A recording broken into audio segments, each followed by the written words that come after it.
네, 매주 수요일에 찾아오시는 분입니다. 무릎을 탁 치게 만드는 명쾌하고 속 시원한 정치 분석을 해주시는 민주평화당의 박지원 의원 모셨습니다. 어서 오세요, 의원님. 아베하고는 탁 치고 싸우고 네. 대통령과 정부는 외교사로 나가야 됩니다. 아베하고 탁 치고 싸운다라는 말씀드리니까 저는 갑자기 아베한테 닥치라라고 말씀하시는지 잘못 들었습니다. 똑같습니다. 그런 얘기인가요? 네. 지금 현재 우리 시중에 저희 목포에서도 그렇습니다만은 노 재팬 네. 이런 구호를 보내는 것은 부착하는 것은 안 좋습니다. 노 재패니스. 네. 일본인을 반대해서는 안 됩니다. 우리가 반대할 것은 노 아베. 그렇죠. 네. 그래서 저도 어제 페이스북에 올렸습니다마는 특히 과거 노사모 회장을 하시던 노혜경 시인이 예. 굉장히 강조하고 있어서 참 잘하신다. 노 재팬이 아니라 노 아베로 가야 된다. 그렇습니다. 예. 저도 거기에 동의합니다. 지금 일본의 상당히 훌륭한 국민들과 네. 지식인 언론들이 아베 수상을 잘못을 지적하고 있지 않습니까? 네네네. 그런데 우리가 싸우더라도 저걸 알고 싸워야지. 그렇죠. 전체 일본과 전체 일본 국민을 배척하면 안 되고 오직 주유소 습격 사건처럼 예. 한 사람만 패라 이거죠. 제가 자주 유호성 씨가 그렇죠. 나는 한 놈만 팬다. 그렇죠. 네, 명대사였어요. 네, 알겠습니다. 근데 알겠고요. 일단 좀 죄송하지만 다시 민주평화당으로 잠깐 가겠습니다. 거기다 한 놈만 팬가? 노 대표, 노 정동영 이렇게 지금 말씀하고 계시는 거 아닙니까? 시한이 오늘이다 딱 어제 이렇게 못 박으면서 말씀하신 것 같은데. 네, 그렇게 알고 있습니다. 어제 또 조배석 황주홍 의원 등 비교적 정동영 당권파에 서 계시면서도 우리 대한정치연대와 많은 대화를 하시는 분들이 정동영 대표가 추천하는 비대위원장 그리고 우리 대한정치연대에서 추천하는 비대위원장 이 공동대표로 해가지고 외부에서 좋은 비상대책위원장을 완전히 선임하면은 정동영 대표가 그때 사퇴하겠다 하라고 했는데 저는 직접 제안을 받지 않았습니다마는 대한정치연대의 대변인이 10명의 의원들한테 전부 전화를 했더니 역시 믿지 못한다. 먼저 정동영 대표가 사퇴하고 그러한 방안은 또 지도부가 사퇴하고 그러한 방안은 강구해야 된다 해서 오늘 정동영 유성엽 두 대표가 만나서 얘기하기로 했지만은 사실상 끝나는 것 아닌가 이렇게 봅니다. 정동영 대표가 그 사퇴를 선언할 거라고 그렇게 전망을 하세요 오늘?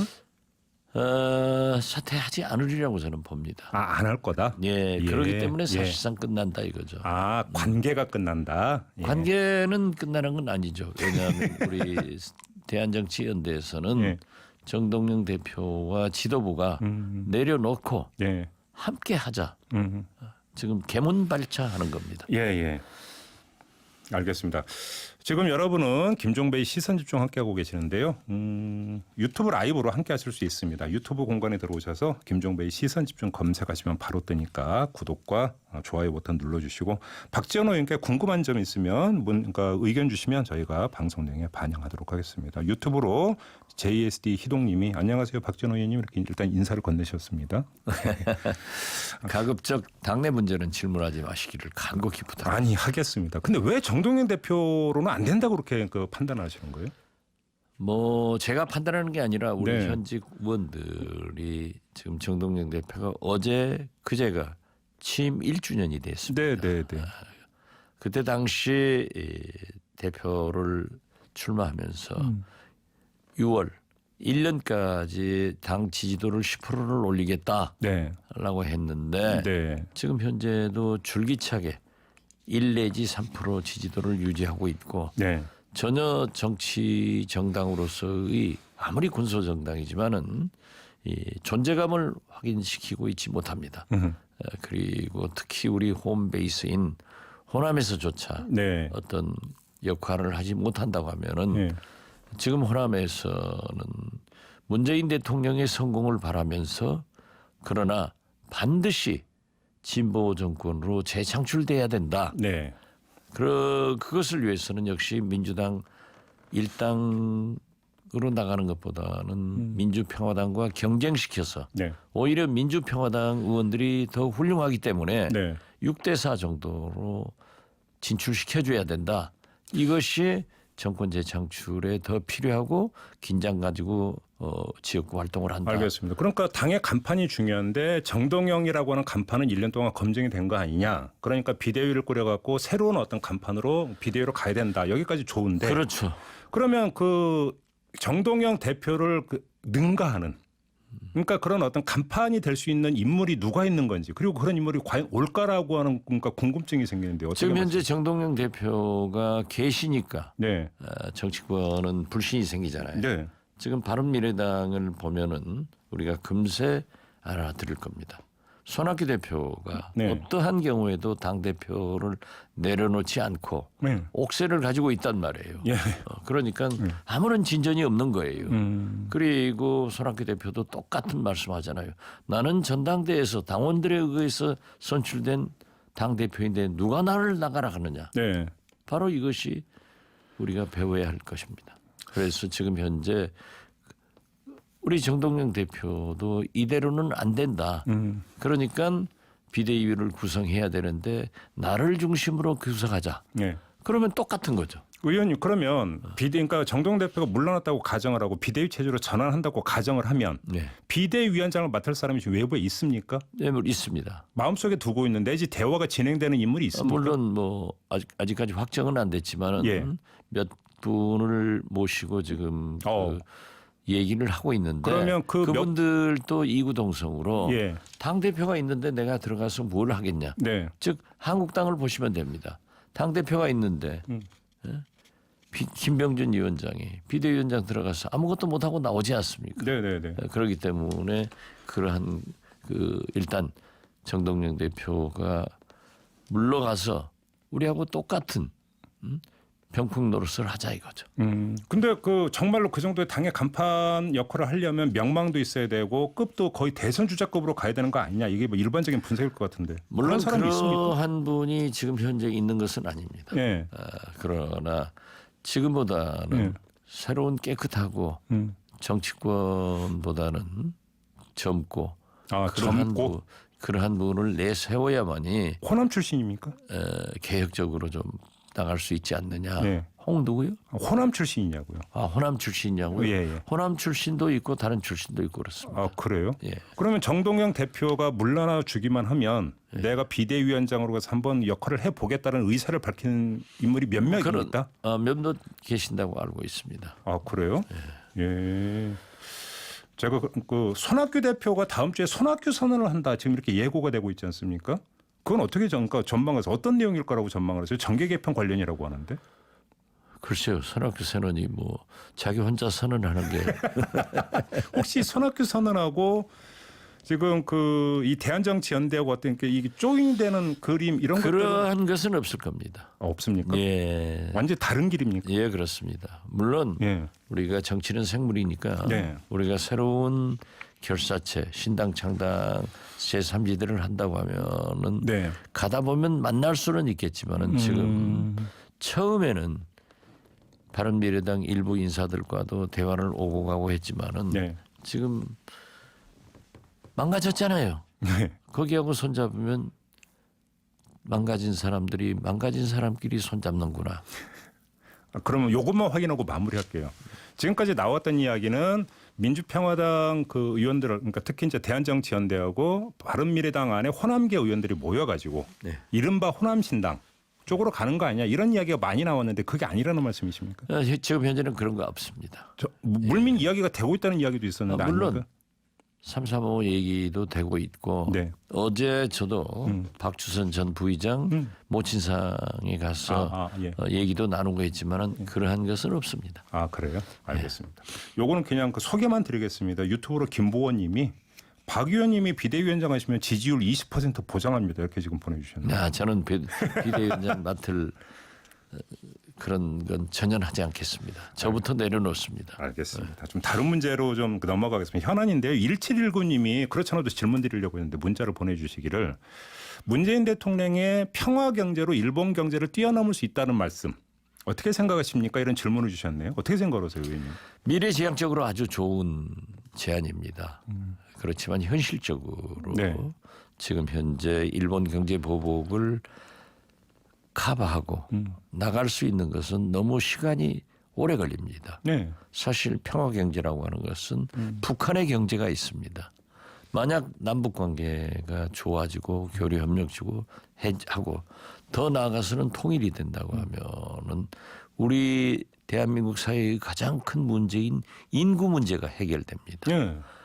내수 시장이 커지고. 내수 시장이 커지고 네. 그리고 항만, 철도, 통신 등 SOC 시장이 막대합니다. 네. 거기 철도, 농로 개선, 도로 건설 엄청난 건설 경기가 있을 거고 네. 또 거기에는 광물질이 풍부합니다. 네네. 지금 현재 세계적 히토류인 지금 이 그렇다고 하더라고요. 예, 히토류가 많이 묻혀 있다고. 히토류 경우에는 과거 김대중 정부 때는 우리가 좋았기 때문에 히토류 광물질을 우리 광진공사에서 수입해 가지고 재련해서 썼습니다.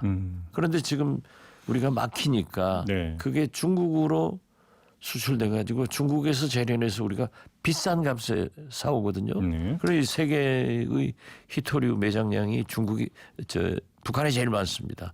이러한 광물질과 여러 가지 게 있는데 특히 철의 실크로드 김대중 대통령이 네. 말씀하신 목포에서 부산에서 출발한 기차가 서울, 평양, 러시아, 네. 파리, 런던, 네. 쿠라파까지 연결되면은 우선 이 화물 운송의 기간이 20-30% 단축되는가 하면은 운임도 20-30% 단축돼서 막대한 경제적 부흥을 가져오고 지금 러시아 계통 그쪽에 있는 그 LPG 가스나 여러 연유, 원유 같은 것이 이제 뭐 화물선으로 오는 게 아니라 바로 송유관을 통해서 북한을 통해서 서울, 부산까지 목포까지 도착한다고 하면은 그런 비용이 엄청난 경제적 부흥을 가져오기 때문에 그런데 쟁점은 이 우리가 타이밍에 그 얘기를 할 수 있는 거냐 이거였잖아요. 그렇죠. 지금 말씀은 제가 생각할 때는 그렇습니다. 네. 문재인 대통령께서 지금 현재 우리 경제가 어렵지만은 네. 미래에 남북 관계가 북미 관계가 좋아져서 특히 네. 북미 관계가 좋아져야만이 이게 됩니다. 하면은 우리는 그리 갈 수 있다 네. 하는 그 희망을 던져준 거지. 예. 지금 당장의 평화 경제가 이루어진다 예. 하는 것은 아니라는 것을 정부에서 좀 그 대통령이 그렇게 말씀하시면은 예. 내각에서나 청와대에서 좀 백브리핑을 해가지고 오해가 없도록 네. 설명하는 것을 이 정부나 청와대는 좀 서툴러요. 아, 예, 예. 알겠습니다. 무슨 말씀인지 알 것 같고요. 나경원 자유한국당 원내대표가 신쇄국이라고 말을 요즘 애용을 하던데 어떻게 평가를 하세요? 그분이 공부를 잘하신 분인데 네. 용어 선택을 틀리게 했더라고요. 네. 쇄국주의라고 하는 것은 아무것도 팔지 않고 나라 문을 빗장을 닫아버리겠다는 거예요. 그냥 나 혼자 살래. 네. 그러니까 간섭하지 마. 그렇죠. 예, 이거죠. 네. 그런데 지금 현재 문재인 대통령은 일본에서 그러한 불화수소등 물건을 사고 우리 물건 반도체도 일본과 중국과 미국에 팔아야겠다 네. 하는 건데 그게 왜 쇄국주의인지 문을 걸어 당기는 게 아니잖아요. 네. 문재인 대통령은 반대로 굉장히 개방, 자유무역을 부르짖고 있는데 영어 선택이 나경원 대통령이 참 똑똑하신 분이고 네. 실력이 있으신 분인데 이건 좀 잘못 아신 것 그러면 같아요. 오늘 그 다른 방송 프로그램에서 나경원 원내대표 만나실 계획이라면서요 오늘. 아 어떻게 하세요? 아 정보가 이미 들어왔죠. 아, 예. 자 그러면 그 자리에서 나경원 원내대표한테 무슨 말씀을 해주실 계획이세요? 아 그럼 거기서 말해야지. 지금 얘기하면 나경원 대표가 준비해가지고 아 갑자기 그러니까 그러면 하면 저 삐질 어떻게 수 있습니다. 지금 그렇게 네? 말씀을 제가 삐질 수 있습니다. 어떻게 말씀해 주시겠어요? 아니 거기 잘 아시다시피 오늘 그 아마 녹화를 하는 것 같은데요. 네, 네. 거기에서 이제 작가들이나 PD들이 어떠한 방향으로 진행될지 그건 아직 모르겠습니다. 네네네. 아무튼 뭐 일본 문제나 대북 문제나 뭐 굉장히 그 피를 토하는 그런 토론이 되겠죠. 아 그래요. 알겠습니다. 1분 정도밖에 안 남았는데 짧게 요것만 여쭙고 마무리할게요. 지금 그 집권 여당인 민주당이 정부에 일본 여행 규제를 검토해달라고 요청을 했다는 보도가 있습니다. 이런 방향성은 어떻게 평가를 하세요? 저는 국회와 국민은 공격수를 하고 네. 대통령과 내각은 외교수를 해야 된다. 예. 그렇기 때문에 지금은 싸워야 된다. 그러니까 민주당이 조금 세게 나가는 게 어찌 보면 당연히 의도적으로, 그렇게 해야 전략적으로 된다. 그렇게 해야 된다. 일찍 그렇게 나갔어야 돼요. 황교안 대표도요. 예. 청와대에서 합의했으면 일본 문제를 공격하면서 그 문제는 대통령한테 맡겨버리고 차라리 이 민주정책연구원장에서 반일 친일 나눠가지고 내년 총선이 유리하다.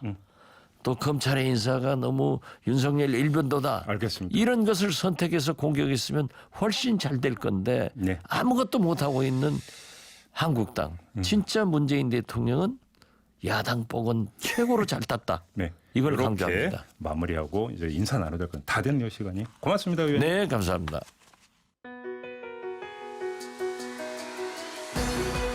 이슈의 핵심을 꿰뚫는 예리한 시선, 믿고 듣는 진품 시사 김종배 시선 집중.